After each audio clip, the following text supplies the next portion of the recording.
Want to add your Bank of America card to digital wallet? In this video, I will guide you step by step on how you can add a card to digital wallet on Bank of America.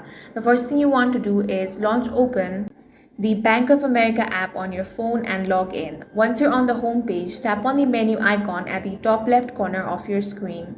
Under Settings and Alerts, find the option of Manage Debit/Credit Cards and tap on it. Then tap on Digital Wallet.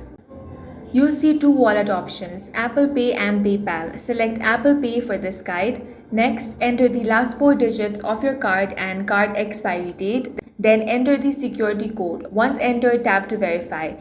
It will ask you if you want to use this card as your default wallet. Select Use as Default Card and then tap Got it. That's it. Your Bank of America card is now added to your digital wallet. If you found this video useful, make sure to hit the like button and subscribe for more videos like this.